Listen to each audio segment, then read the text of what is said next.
మనం ఇక్కడ state finance corporation నుంచి వైఎస్ రాజశేఖర రెడ్డి గారు వస్తున్నప్పుడు ఇచ్చినటువంటి భూములు ఆనాడే ప్రభుత్వం కంచె చేస్తుంటే మరి కబ్జా కాకపోతుండే. ఇవాళ ఇక్కడ మేము పోచమ్మ బస్తీలో ఉన్నాం. ఈ 260 ఎకరాలు అదేవిధంగా ఇంకా పక్కకున్నటువంటి కొంత ల్యాండ్ మొత్తం కలిపితే ఒక 400 ఎకరాల ల్యాండ్ అనేక సార్లు కబ్జాకు గురైంది. మరి అన్ని ప్రభుత్వాలు మారుతూ వస్తున్నప్పటికీ కూడా ఆ కబ్జాను విడిపించలేకపోయినారు. ఇప్పుడు హైడ్రా సడన్ గా వచ్చేసి పెద్దవాళ్ల జోలికోకుండా పేదవాళ్ల ఇండ్ల మీద పడి రాత్రికి రాత్రి మరి మీరు ఖాళీ చేస్తారా సస్తారా అని చెప్పి చిన్న పిల్లలు ఉన్నారు. ఒక పక్క వర్షం పడుతుంది, ఇంకొక పక్క పండగ వచ్చింది. అన్ని ఉన్నటువంటి సందర్భంలో కూడా మరి ప్రత్యేకించి కూలగొట్టడం దారుణం. ఇవన్నీ ఒక పక్కనైతే కోర్టు ఇదివరకు స్పష్టంగా చెప్పింది, ఆ శనివారము ఆదివారము మీరు ఎవరి జోలికి వెళ్లకండి, వాళ్ళు కోర్టుకు వచ్చేటటువంటి అవకాశం ఇవ్వాలి.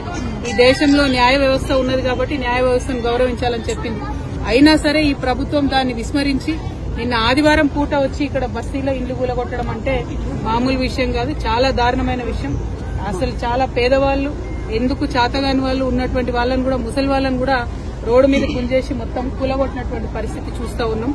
ఇది దారుణం. ఇంకా ఘోరం ఏంటంటే ఇదివరకే కరెంటు స్తంభాలు, కరెంటు బిల్లులు, గ్యాస్ బిల్లులు అన్ని ఉన్నటువంటి వాళ్ళని కూడా కనీసం బేఖాతరుగా తీసేయడం. ఇంకా మీదికెళ్ళి అబద్దం చెప్పుడు మేము నోటీసులు ఇచ్చినాం కాబట్టి కూలగొడుతున్నామని. ఇవాళ నేను రాష్ట్ర ప్రభుత్వాన్ని హెచ్చరిక చేస్తా ఉన్నా, పండగ పూట పేద ప్రజల ఉసురు తీసుకోకండి. మీరు ఇక్కడ ఉండేటటువంటి పేదలు ఎక్కువ మంది లేరు, 150-200 కుటుంబాలు కూడా లేవు. ఈ 200 మందికి మీరు డబుల్ బెడ్రూమ్ ఇండ్లు ఫస్ట్ ఇవ్వండి. వాళ్ళు ఇక్కడ నుంచి మూవ్ అవ్వడానికి R&R కాంపెన్సేషన్ కింద ఎట్లయితే మూసీ దగ్గర ఇచ్చిండ్రో అట్లా R&R కాంపెన్సేషన్ కింద కుటుంబానికి 50,000 ఇచ్చి వాళ్ళు జాగ్రత్తగా వాళ్ళని తీసుకెళ్లి డబుల్ బెడ్రూమ్ ఇళ్లలో దింపండి. కానీ మీరు ప్రభుత్వం ప్రజల పక్షాన ఉండాల్సింది. దౌర్జన్యంగా వాళ్ళ ఇండ్లు కూలగొడతా ఉంటే ఈ ఉసురు తగలక మానదు మీ ప్రభుత్వానికి.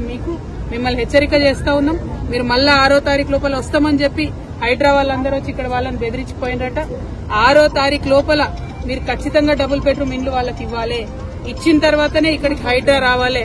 ఒకవేళ డబుల్ బెడ్రూమ్లు ఇవ్వకుండా మళ్ళా హైడ్రా వస్తే ఆ బుల్డోజర్ కి ఎదురుగా నేనే పడుకుంటా అని కూడా ఈ సందర్భంగా మీకు తెలియజేస్తూ, ఈ బాధితులు వాళ్ళ వివరాలు అన్ని తీసుకొని నేనే వస్తాను. హైడ్రాకి రమ్మంటారా, ఎక్కడికి రమ్మంటారు, ఎట్లా రమ్మంటారు అనేది మీరు చెప్పండి. మున్సిపల్ మంత్రి ముఖ్యమంత్రి అయిపోయినారు, ఆయన దొరకకుండా ఆయన గడిలో ఉంటాడు, ఆఫీస్ కి రాడు, సెక్రటేరియట్ కి రాడు. ఎక్కడికి పోయి ఇవ్వాలి ప్రజలు, ప్రజాపాలన అని చెప్పిండ్రు. అక్కడ రోజు ఉంటే వచ్చి అప్లికేషన్లు ఇవ్వమన్నారు. అక్కడికి ఒక్కసారి వచ్చిండు ముఖ్యమంత్రి గారు లాస్ట్ 2 సంవత్సరాలలో. మరి పేద ప్రజలు పోయి కష్టాలు ఎక్కడ చెప్పుకోవాలి?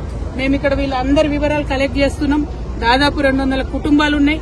ఆ మొత్తం వివరాలు తీసుకొని మీ దగ్గరకు వస్తాం. మళ్ళా బుల్డోజర్ వచ్చే లోపల వీళ్ళకి డబుల్ బెడ్రూమ్స్ ఇవ్వాలని కూడా నేను డిమాండ్ చేస్తా ఉన్నాను. Thank you. జై తెలంగాణ.